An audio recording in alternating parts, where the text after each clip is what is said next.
W's in the chat, bro. W's in the chat, bro. Welcome back to another laugh room. Let's do this shit. Um, Yesterday was actually a disaster class.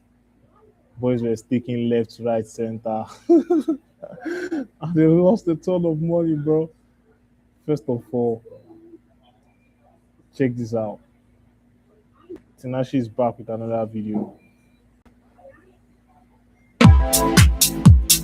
All right, let's get serious for a second. No more jokes. Get the contract out, put it on the table, let him sign it. Let him write whatever numbers he wants. Let's not all sit here and act like Michael Carrick isn't the only two-time Manchester United manager with an undefeated record over both stints. What do you mean it's only been 2 games? What do you mean he's only a caretaker? Security, please escort this man to the dungeons. For the second week in a row, United have picked up 3 points, and these aren't your regular 3 points. These are points against the best teams in the league. Thoroughly deserved points, too. Against City, it was a case of simply outplaying them at every turn. Against Arsenal, it was a case of extreme patience and a wonderful payoff. This team can ball.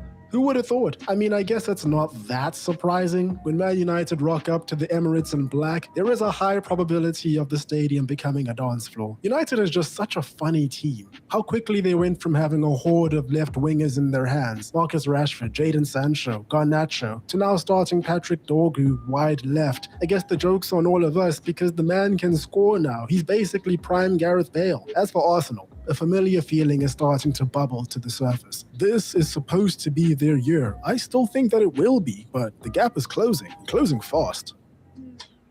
Hello everyone, hope you're doing well. Welcome back, I'm Tinashe. I have had a fantastic weekend. First, it was Jujutsu Kaisen dropping an absolute heater of an episode. Good God, that Maki vs. Naoya fight, I've watched it like 4 times, but this is a football channel, which is why I'd like to remind everyone that Ruben Amorim would rather play Manuel Ugarte than Kobe Mainoo and put Bruno Fernandes as a defensive midfielder. Now, I know there's been a lot of stuff we've seen in the media, but I wouldn't be surprised if United were actually very close to losing both of these players because they didn't fit in his system, which is just... Now, I've already mentioned it, and we all already know it's only been 2 games, so we can't really draw that many conclusions right now, but I really do wonder how history is going to look back on the Ruben Amorim tenure, knowing what we know now and what's happened since. It's still fresh right now when we've seen the team just go out.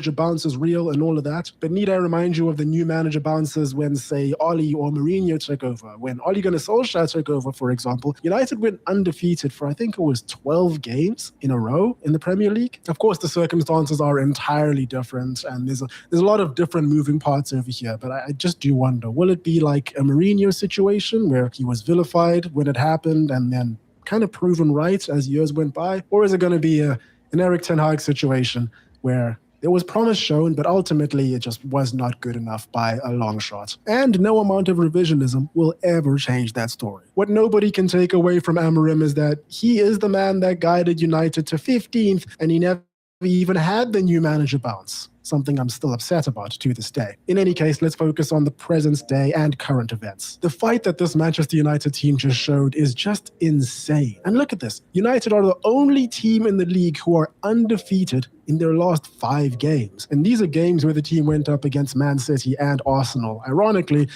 they're also the only games of this run that were wins. I no longer recognize this team. It's so funny. Right after the game, a friend of mine that I haven't spoken to in a very long time, by the way, he gave me a call, and he's an Arsenal fan. And I was telling him, I really think that if Arsenal lose the league this season, if they're not able to win, this is the biggest bottle job in Premier League history. It surpasses Newcastle in, 96? I think it was 96, 95, 96, where they were 10 points ahead halfway through the season and then just capitulated as it went on, because that Newcastle side did not have nearly as much hype or resources poured into them, even if you account for inflation, which I don't think you can when it comes to hype. Can you? Can you account for inflation back in 96 to now? There probably is a way for you to do it, but I'm not smart enough to figure it out. There will be blood on Mikel Arteta's hands if they do not do this. Arsenal fans were booing their team in their home stadium at the end of the game too. Liverpool and Real Madrid fans were nodding in solidarity, I hear. A lot of people are calling this an overreaction, and you know what? I'm not going to be the person to tell you how you should feel about your team.